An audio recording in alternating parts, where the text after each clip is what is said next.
Allahumma sholli wa sallim wa barik ala sayyidina Muhammadin wa ala alihi wa sahbihi asma'in, amma ba'du.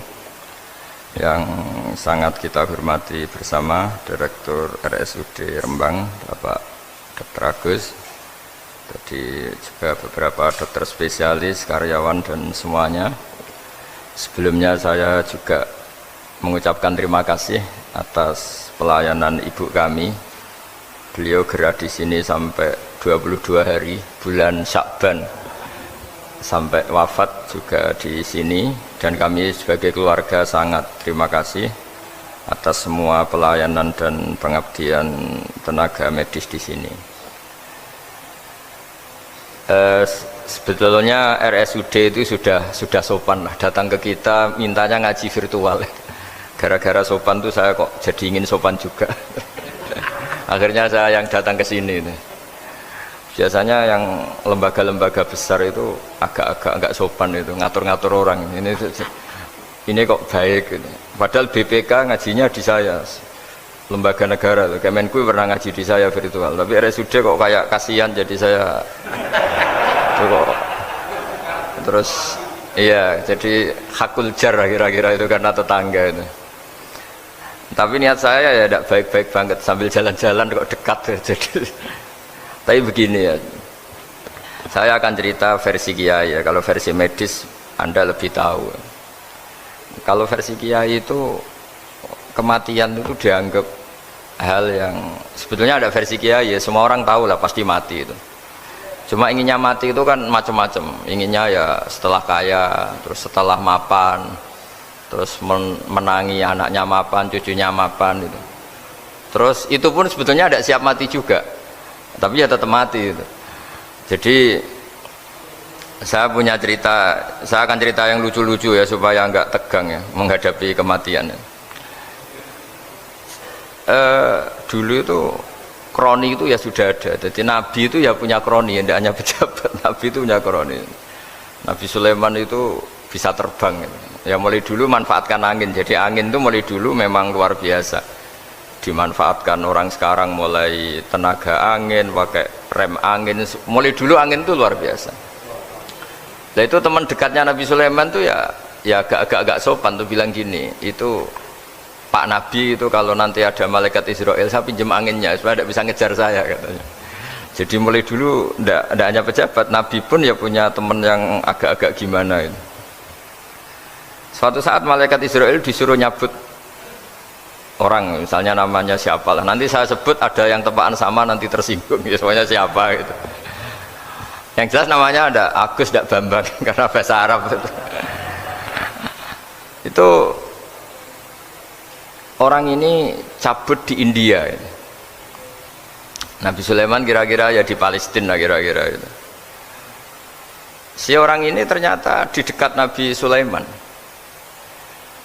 Nah karena Nabi itu kan orang hebat lah, sehingga malaikat ya kadang silaturahim ke para nabi. Israel sendiri ya kadang-kadang silaturahim ke para nabi. Silaturahim yang paling nggak disukai ya silaturahimnya malaikat Israel. Datang ke Nabi Sulaiman, sebenarnya niatnya silaturahim. Ternyata ketemu orang itu, kaget malaikatnya. Waduh ini gimana ini? Kok saya disuruh nyabut di India, kok orangnya di Palestina? Nabi Sulaiman kira-kira di kawasan Palestina, di wilayah yang katanya Israel itu. Karena Palestina kita tahu kan, menurut pemerintahan Israel itu wilayah Israel, menurut Palestina pemerintahan apa? Palestina. Tapi Indonesia alhamdulillah sampai sekarang itu nggak mau atau tidak punya hubungan diplomatik dengan apa? Israel. Sehingga kita harus mengistilahkan Palestina untuk warga Indonesia. Kaget malaikat ini, katanya disuruh nyabut di India kok ada di sini.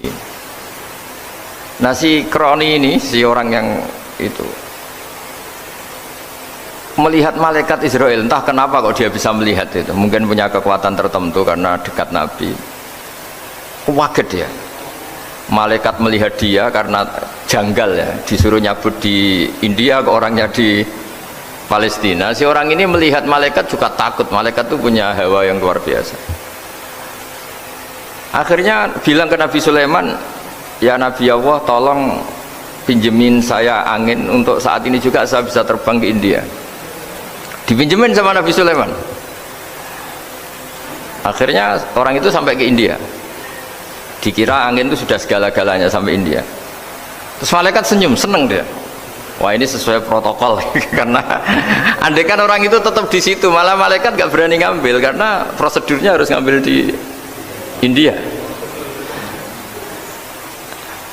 Jadi andai kan dia tetap diam di situ, sebenarnya malah gak masalah karena gak sesuai apa panduannya harus di, karena dia terbang di India, malaikat itu nyusul ya terus diambil karena sesuai apa? Ya, sesuai perintah harus memang diambil di India. Nah, kemudian saya kan memang dipesenin untuk memperkuat apa ya, nakes, teman-teman semuanya lah pasien. Tapi saya cerita dimulai dari yang seperti ini saya sengaja karena memang ya hidup itu seperti inilah. Pasti kita semua akan mengalami kematian. Cuma inginnya kita ya hidup itu ya sehat ya, terus kalau mati itu ya tidak punya utang karena berat nanti utang itu. Saya tidak tahu fikihnya itu, kalau utang pribadi itu hisabnya berat, kalau utangnya lembaga itu gimana ya, dihitung salahnya direkturnya apa dihitung salah karyawan yang minta naik apa gaji. Saya tidak tahu kayak utangnya Indonesia itu yang disalahkan itu menterinya apa presidennya apa yang selalu mengajukan gaji 13. Tidak tahu itu, karena di kitab tidak dibicarakan tuh, yang dibicarakan utang-utang apa? Pribadi ya. Kalau yang utang-utang lembaga negara itu nanti tak tanyakan malaikat auditornya ini gimana cara apa? Itu yang disalahkan menterinya, apa presidennya, apa direkturnya, apa pengajuan proposal itu. Nah singkat cerita itu kalau ngadepin kematian atau sebenarnya yang ngadepi kehidupan juga kita ini, inna sholati wa nusuki wa mahyaya wa mamati lillahi rabbil alamin. Saya bicara ilmunya kiai, misalnya si A itu sebenarnya sudah ditulis dia mati karena kecelakaan, yang satu ditulis mati karena sepuh karena tua itu. Yang satu mati karena tersedak, yang satu mati karena ngelindur, mungkin yang satu mati karena tenggelam. Sehingga sebetulnya andaikan kita melihat Lauh Mahfud, kita ini ya naif. Saya berkali-kali ngaji bilang, kadang kita ini takutnya sampai angking takutnya dari motor ngelamun, gara-gara ngelamun kita. Andaikan malaikat itu kok suka bully, tawain gitu. Kamu catatannya kecelakaan kok yang kamu takuti apa? Covid. Tentang sejarah misalnya kita pernah hidup menanamkan kebencian sesama itu terus ke bawah. Anak cucu kita dikandani jogeman cocok wong iku musuhnya bapakmu mbahmu itu, sehingga anak cucu itu dendamnya diwariskan. Wong dendam kok dia apa? Wariskan. Termasuk utang itu. Ketika kita jabat ingin rumah sakit ini mewah, pikirannya kok sedadi, aku seleren semikir direktur berikutnya. Itu tidak tahu itu nanti hisabnya ke siapa. Saya ulang lagi ya. Maka dalam satu ayat dikatakan laqad kunta fi ghaflatin min hadza fakashafna anka ghita'aka fabasarukal yauma hadid. Manusia ketika di dunia itu dianggap tidur itu dengan tanda kutip itu bodoh itu tidak tahu. Fakashafna anka ghita'aka, nanti setelah kamu mati itu pinter, tapi ketika anda pinter sudah meninggal, sudah tidak bisa memperbaiki kesalahan-kesalahan kita. Nah kenapa kita dikatakan sekarang ini tidur? Karena kita ini sering menyaksikan sesuatu yang sebetulnya tidak ada hubungannya dengan kita, tidak ada hubungannya dengan kebutuhan kita. Misalnya kita ngelamun, berkhayal, ingin hidup kaya raya, sejahtera, jabat, orang lain anak buah semua. Ternyata itu nggak penting ketika kita di akhirat. Yang penting adalah Anda meninggal dalam keadaan menghamba kepada Allah Subhanahu wa Ta'ala. Saya berkali-kali ngaji, kalau saya berkali-kali bilang, andaikan hati kita nanti direkam Allah, nanti di akhirat sudah direkam, orientasi kita direkam nanti. Pak Agus misalnya ingin punya mobil, punya rumah mewah, punya apa, terus orientasinya gitu. Di depan Tuhan yang menyuruh kita, mensyariatkan kita, inginnya itu ya jadi hamba Allah terbaik, jadi kekasihnya Allah, jadi hamba yang bersujud, dari hamba yang bersedekah. Jadi ini kan tidak sambung. Ada cita-cita versi Allah yang dianjurkan Allah, yaitu bercita-cita jadi hamba yang soleh, yang bermanfaat, yang memanfaati orang banyak. Kemudian ini ada cita-cita yang hadzun nafsi, ingin mapan semua orang anak buah. Hal-hal seperti ini itu harus kita jaga, jangan sampai terjadi. Makanya di semua kitab pertama mendahulukan bab niat itu ya faman kana hijratu ilallah wa rasuli fa hijratuhu ilallah wa rasuli. Orang baik itu orang yang orientasinya itu menuju Allah Subhanahu wa taala.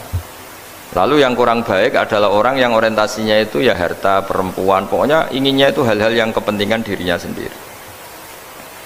Nah, lalu kenapa kita kadang tidak tahu? Ya tidak tahu itu karena tadi kita kalau tidak wiridan itu tidak punya efek samping kan. Tapi kalau kamu nggak punya uang kan terus lemes. Karena ngerti itu terus uang itu penting, wiridan tidak penting. Nah dari kesimpulan itu sebenarnya kita menjadi bodoh.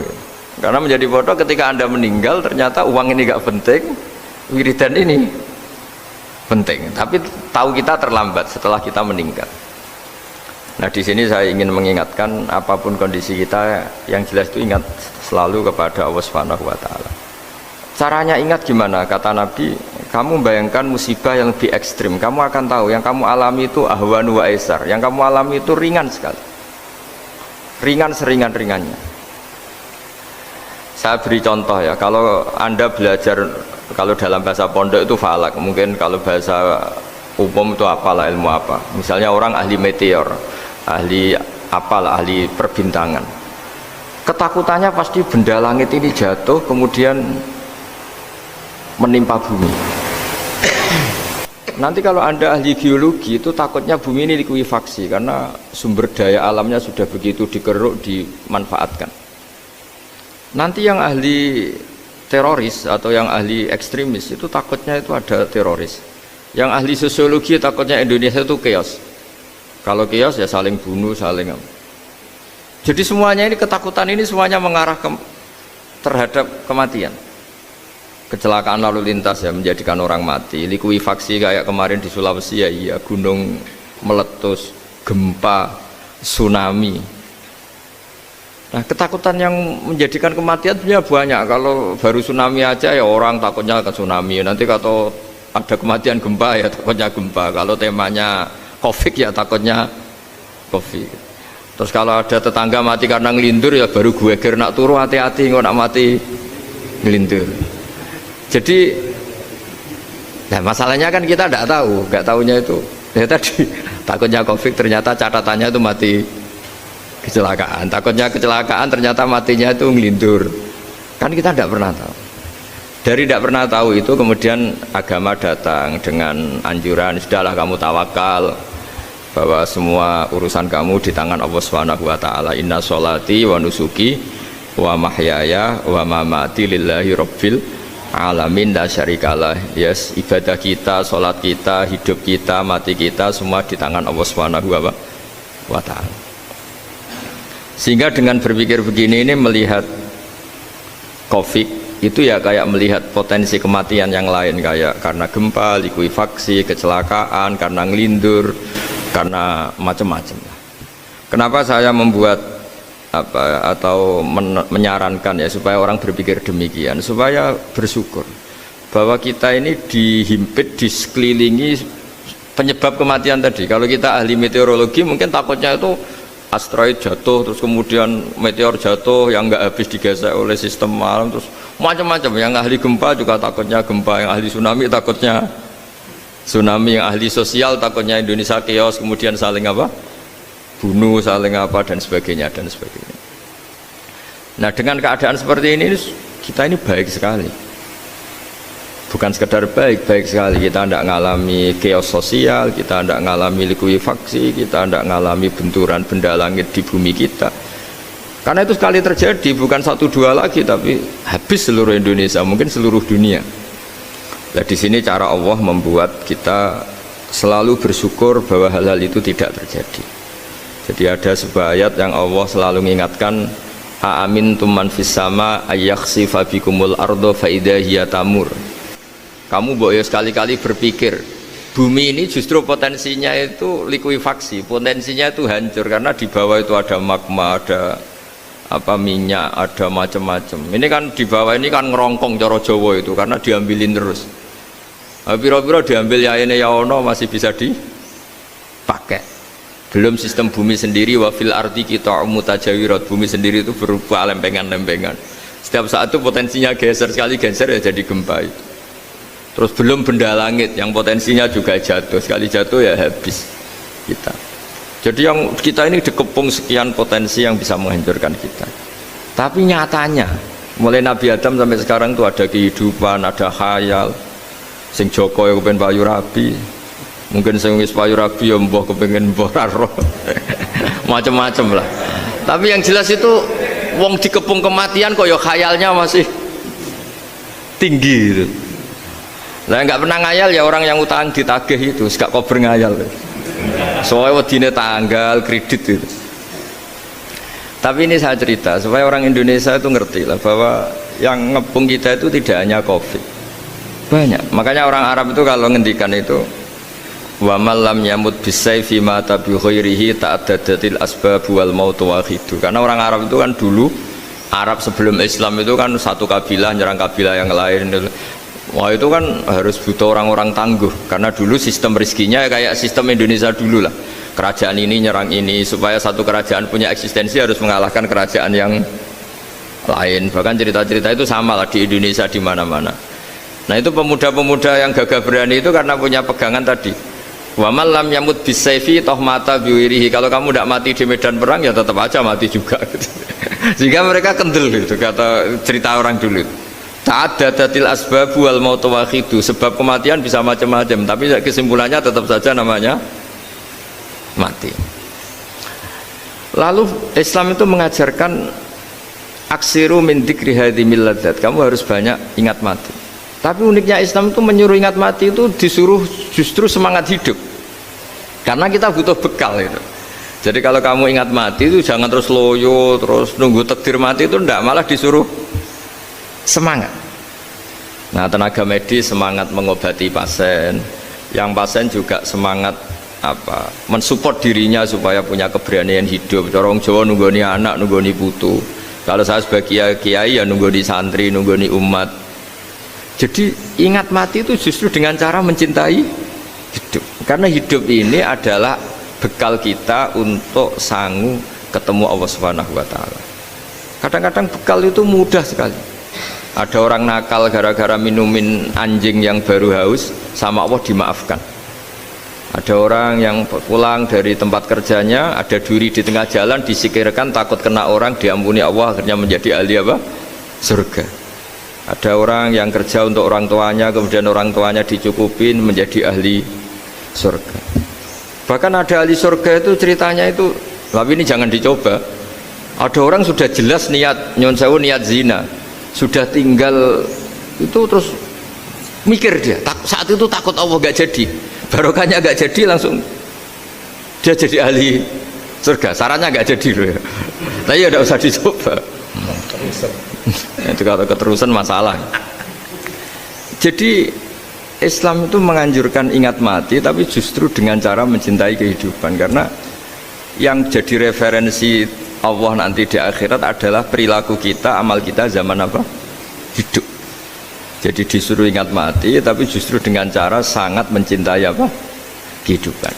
Lalu yang dinamakan kehidupan itu apa? Ya kita-kita ini, ada yang mengkhidmati agama, mengkhidmati orang sakit, mengkhidmati itu ya berbakti, membantu. Ada yang nata lalu lintas, ada yang nata keamanan kayak Pak Polisi, ada yang nata keuangan kayak Kemenku, macam-macam. Semuanya harus kita cintai, profesi-profesi yang oleh Islam dianjurkan untuk kita nekuni itu. Jadi saya mohon lewat cerita ini orang itu tidak fokus takut Covid. Kasihan Covid kan jadi tersangka pembunuh sini. Padahal di kampung-kampung orang lugu-lugu yang saking nggak ngertinya itu kalau dikasih sumbangan itu katanya itu salam neng Covid matur nuwun. Itu ribet kalau orang lugu-lugu itu.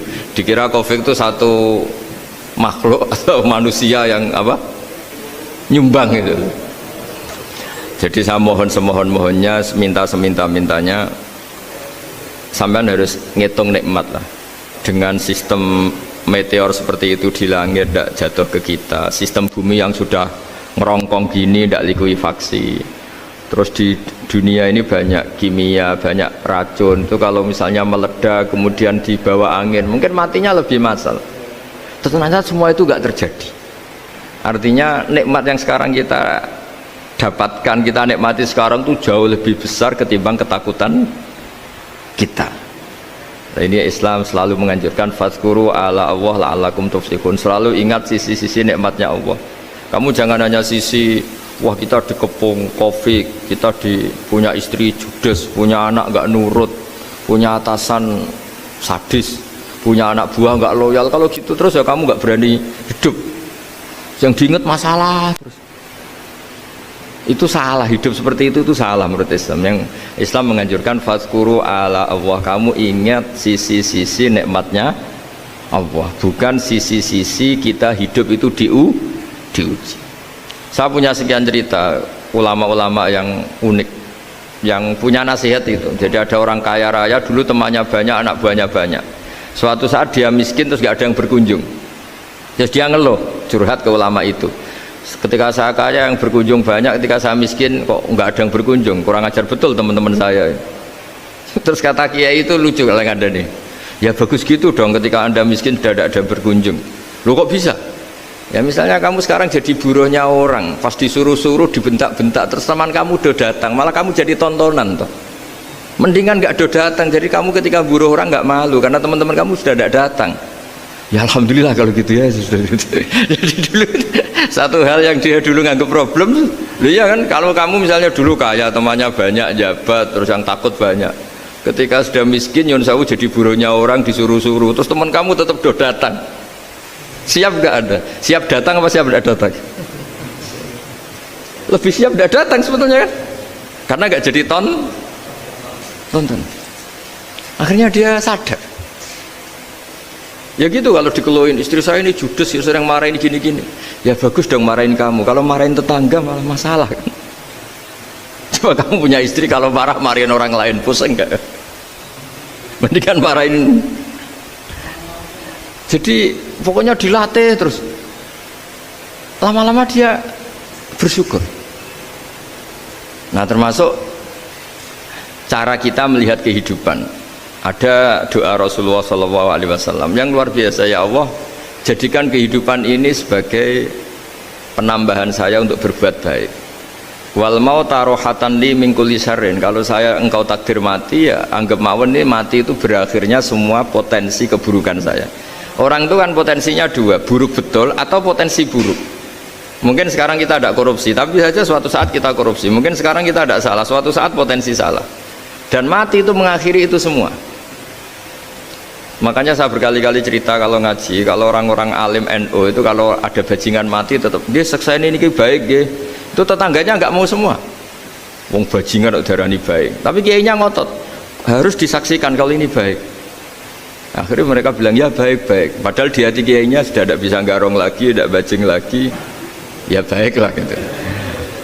Jadi sehingga orang-orang soleh itu melihat hidup itu ya biasa, melihat mati itu biasa, karena hidup adalah sarana kita menambah kebaikan dan mati adalah akhir dari segala keburukan kita atau potensi keburukan kita. Jadi Islam itu mengajarkan kita gimana menghadapi kehidupan, juga gimana menghadapi apa? Kematian. Jadi saya ulang lagi, itu ajaran-ajaran Islam yang luar biasa. Jadi ij'alil hayata ziyadatan li fi kulli khairin wal mauta rohatan li min kulli syarrin. Jadi hidup menambah kebaikan, kalau kita mati anggap saja mengakhiri semua buruk kita kalau kita sedang buruk atau potensi keburukan kita. Saya cerita ringan tapi supaya diingat-ingat. Jadi kalau kita yang nekuni, saya tadi kan sudah bilang, kita kiai yang nekuni ilmu itu ya tadi kita agak fokus bicara Covid. Inna Allaha yumsikus samawati wal ardo an tazula wala in zalata in amsakahuma min ahadim min ba'dih. Kalau kamu ahli meteorologi kan melihat ini jatuh jumlahnya besarnya sekian, ini kalau digesek oleh atmosfer paling masih sekian, kayak kemarin Januari kan hujan meteor yang sering kena Lampung kemarin. Terus di mana-mana mesti takut kamu itu. Kalau kamu ahli gempa takutnya itu ya pergeseran lempengan bumi. Kalau kamu ahli tsunami ya takutnya Tsunami. Kalau ahli sosiologi ya takutnya chaos sosial ya, sama kamu medis ya takutnya penyakit yang menular, penyakit seperti ini. Oke, kita sekarang fokus menghadapi Covid dan kita selalu berharap supaya Indonesia terbebas dari apa? Covid dan musibah-musibah yang lain. Ya tadi, apa gunanya terbebas dari Covid tapi chaos sosial kayak apa terus kita? Sehingga Islam selalu mengajarkan harus disyukuri lah bahwa kita sekarang alhamdulillah kita hidup harmonis. Kita kata Mbah Mun Bhinneka Tunggal Ika itu dihentikan terus yang terakhir masalah air. Air itu sumber kehidupan. Di antara Allah mengingatkan kita adalah kul ara'aitum in asbaha ma'ukum ghoron famay ya'tikum bima imma'in. Bumi ini kan bawahnya ada magma, terus ada air. Normalnya air itu nggak ada. Secara teori itu normalnya air itu nggak ada karena bumi itu kan kalau ada air kan meresap. Sudah meresap, bawahnya itu ada minyak, ada magma, harusnya air itu tersedot habis. Tapi orang saking angkuhnya, saking cueknya, ngira air itu malah potensinya itu abadi. Sebetulnya kalau menurut teori alam, air itu gampang hilang kan, diletakkan di bumi ya bumi itu meresap. Nanti bawahnya itu ada minyak, ada sebagian ada magma, ada macam-macam lah. Jadi potensi air itu harusnya nggak ada malah kalau melihat sistem itu. Tapi karena Allah saking rahmannya, air ini dijaga sedemikian rupa tetap ada. Kalau melihat sistemnya kan normalnya malah gak ada. Makanya Allah selalu mengingatkan in asbahama ukum ghoron. Suatu saat air yang kamu pakai yang jadi sumber kehidupan itu bisa saja tahu-tahu hilang. Mungkin tersedot oleh panas bumi atau corong Jawa niku nyeresep entek atau gimana lah cara Allah menghilangkan. Famay ya'tikum bima imma'in. Lalu siapa yang bisa mendatangkan air itu lagi? Ini kata para hafid, ini yang kata guru-guru ya termasuk yang dikatakan Pak Mukhtar ini, nanti orang harus ngendikan menjawab Allahu Rabbul Alamin, hanya Allah sendiri yang bisa mengatur air ini selalu ada. Ya, coba kalau kamu pikir kan air kamu sokkan di bumi kan mesti langsung hilang, meresap ke bumi. Bumi ada bawahnya lagi, ada bawahnya lagi, dan mungkin bukan yang paling bawah mungkin magma, harusnya itu nggak ada. Tapi Allah saking sayangnya mengatur sistem air itu ada dan tersedia. Tapi ketika orang terlalu cuek dan angkuh sampai lupa syukur tersedianya apa? Air itu Allah mengingatkan, disuruh bayangkan kul ara'aitum, coba bayangkan kalau in asbaha ma'ukum ghoron. Tadi kan ada khataman ya, saya ikut terima kasih. Bayangkan kalau air suatu saat itu ghoron menjadi hilang. Famay ya'tikum bima imma'in. Jadi saya tidak bisa spesifik memberi nasihat tentang Covid karena ya tadi yang bisa membunuh kita ini banyak ya, tsunami ya bisa bunuh, gempa bisa bunuh, likuifaksi bisa bunuh, jatuhnya benda lain kita bisa bunuh, takut tanggal utang kaget ya bisa bunuh macam-macam semacam-macam lah, ngelindur ya. Kemarin mudik aja yang sebelum tertata rapi aja mudik aja berapa kemarin, kalau ada apa mudik lebaran yang tahun berapa, 3 tahun yang lalu apa 4 tahun yang lalu dulu. Jadi saya mohon, ketakutan kita adalah yang hakikat adalah takut jadi hamba yang tidak baik. Itu yang harus jadi ketakutan sejati. Takut kita di mata Allah tidak jadi hamba yang baik sehingga kita jauh dari Allah Subhanahu wa ta'ala. Karena cita-cita terbesar kita dan cita-cita terbaik kita adalah jadi hamba yang diridhoi Allah Subhanahu wa ta'ala. Sebaliknya ketakutan kita sejati adalah takut su'ul khotimah, takut jadi hamba yang tidak baik. Kita inginnya adalah assalamu alaina wa ala ibadillahis sholihin. Yang berhak mendapat keselamatan dunia akhirat adalah orang-orang atau hamba-hamba yang soleh. Ya tadi, untuk menjadi soleh itu gampang di Islam itu.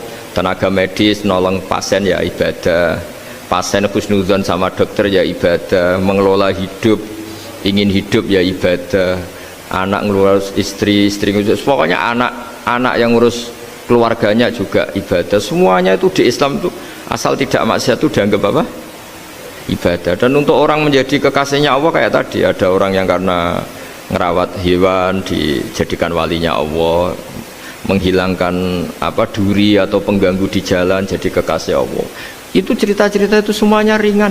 Bahkan tadi ada yang cerita sekedar ingin maksiat dan tidak jadi. Dalam Islam itu kan gitu, orang yang merencanakan maksiat kemudian tidak jadi, itu ditulis pahala. Jadi gampang sekali untuk menjadi orang soleh dalam apa? Islam. Kalau tidak bisa itu semua, kata Nabi, takufus syarroka anin nas fa inna shadaqatun minka ala nafsik. Kalau tidak bisa berbuat baik sama orang lain, yang penting tidak mengganggu orang lain. Terus kan enak turu ning omah ngelamun bengak-bengok dhewe aja banter-banter, tapi nak bengok-bengok banter-banter kan ganggu tangga. Itu asal tidak ganggu orang lain. Takufus syarroka anin nas. Kamu jangan sampai efek buruk kamu berakibat pada orang lain. Itu juga fa innaha shadaqatun minka ala nafsik. Itu ya bagian dari sedekah kamu. Taruh saja misalnya kalau secara ilmu medis, misalnya kita ini kok dinyatakan positif COVID, secara ilmu medis nggak boleh ketemu orang lain, terus kamu diisolasi.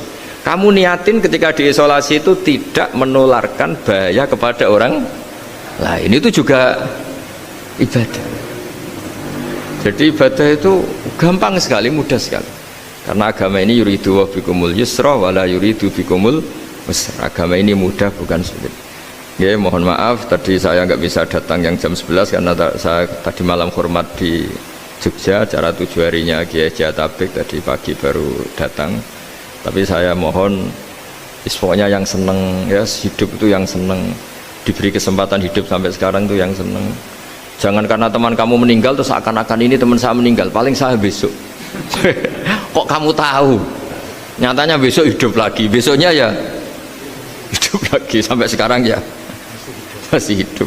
Sudahlah, mensyukuri yang ada. Jadi sudah saya mohon, syukur itu penting. La in syakartum lazidanakum. Justru dengan kita syukur itu insya Allah segalanya akan tambah baik, tambah apa? Baik. Nggih, matur nuwun ngapunten ingkang kathah. Assalamualaikum warahmatullahi wabarakatuh. Terima kasih kepada beliau Romo Kiai Haji Ahmad Bahauddin Nur Salim atau biasa kita sapa dengan Gus Baha, menginjak pada acara selanjutnya, yakni doa yang insya Allah akan dibawakan oleh beliau Romo Kiai Haji Ahmad Bahauddin Nur Salim. Monggo kepada beliau waktu dan tempat kami persilahkan. Al-Fatihah.